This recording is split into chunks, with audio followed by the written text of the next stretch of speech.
আসসালামু আলাইকুম বন্ধুরা, কীরকম আছো? এই তো আজকে কী রান্না করবো সেটাই শেয়ার করলাম। তো ডিম রান্না করব মুগ ডাল দিয়ে।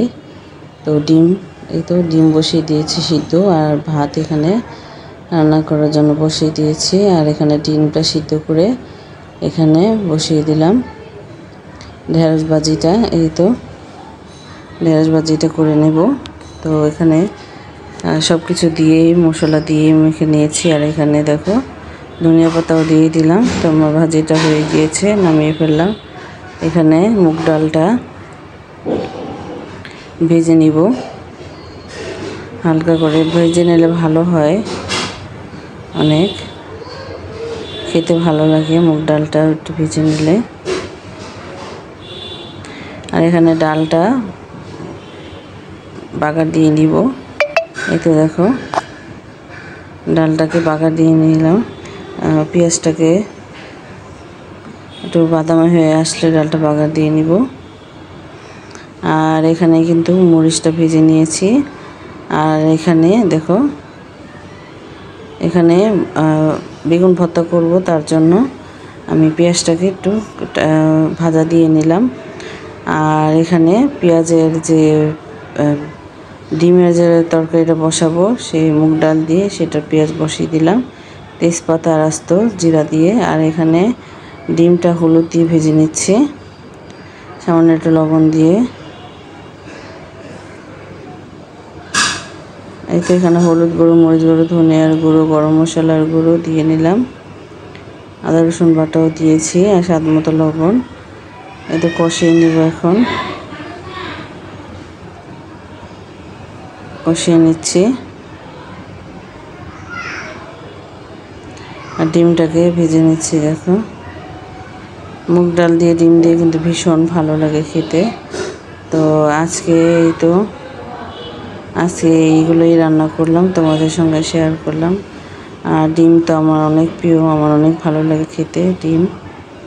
আর এখানে কিন্তু আমি এই মুগ ডালটা বসিয়ে দিয়েছি। আর এখানে দেখো মুগ ডালটা বসিয়ে দিয়েছি। আর এখানে বেগুনটাকে পুড়িয়ে নিব। মুগ ডালটা কিন্তু হয়ে এসেছে। এখানে গরম মশলার গুঁড়ো দিয়ে দিচ্ছি। এখন ডিমগুলো দিয়ে দিব। আর এই রান্নাটা কিন্তু রাঁধতে বেশিক্ষণ লাগে না, এই মুগ ডাল দিয়ে ডিম দিয়ে রান্না করতে ঝটপট রান্নাটা হয়ে যায়।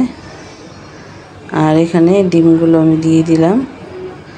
আর এখানে বড় ছেলে সিদ্ধ ডিম খাবে না, ওর জন্য পাটিসাপলা করে ডিম ভেজে নিয়েছি। এই তো দেখো ডিমটাকে ভেজে নিয়েছি। এখন 2-3টা বলক আসলেই নামিয়ে ফেলবো। আর এখানে কয়েক টুকরো কাঁচামরিচও দিয়ে দিলাম, ঢেকে রেখে দিলাম। 2-3টা বলক আসলেই নামিয়ে ফেলবো। আর এখানে দেখো এখানে বেগুনটাকে পুড়িয়ে নিচ্ছি, ভর্তা করব। তো পুড়িয়ে নিলে কিন্তু বেগুনটা ভালো লাগে সেই ভর্তাটা খেতে।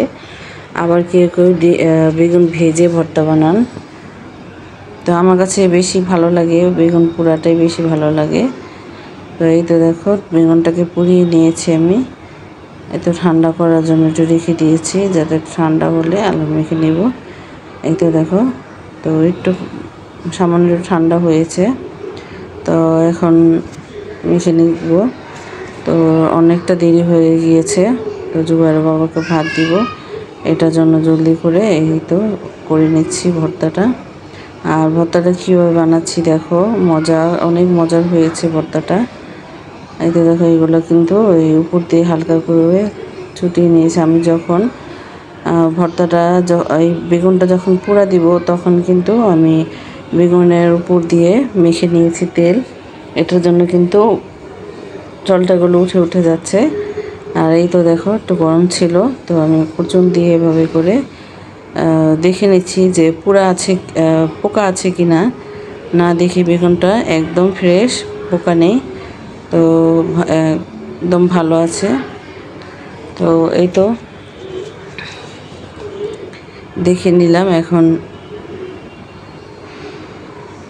মশলাগুলো দিয়ে মেখে নিব। এখানে শুকনো মরিচ নিয়েছি, আর ভাজা পেঁয়াজ নিয়েছি, ধনিয়া পাতা আর তেঁতুল নিয়েছি।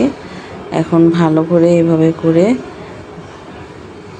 চটকে নেব, যাতে কোনো গুঁড়া করে নেব, যাতে কোনো আলাম না থাকে, আলামটা না থাকে। শুকনো মরিচগুলো এভাবে করে দেখো, এই তো। আর বেগুন ভর্তা বানালে সাথে একটু আমড়ি দিলে ভালো লাগে অনেক। সে ভর্তাটা একটু টকটকও লাগে, খেতে ভীষণ ভালো লাগে। তোমরা এভাবে করে বানিয়ে খেয়ে দেখো, ভীষণ মজার হয় এই ভর্তাটা। এই তো দেখো, এখানে আমি সামান্য অল্প একটু নিয়েছি তেঁতুল।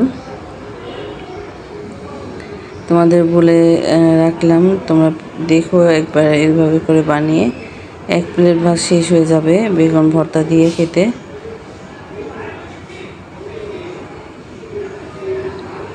তো ভিডিওটা ধৈর্য ধরে দেখার জন্য অসংখ্য অসংখ্য ধন্যবাদ ভাই ও আমার বোনেরা। আর অবশ্যই আমার পাশে থেকো, আর প্লিজ আমার জন্য দোয়া করো। আর যারা এখন একটা লাইক দাওনি, একটা লাইক দিয়ে দিও প্লিজ।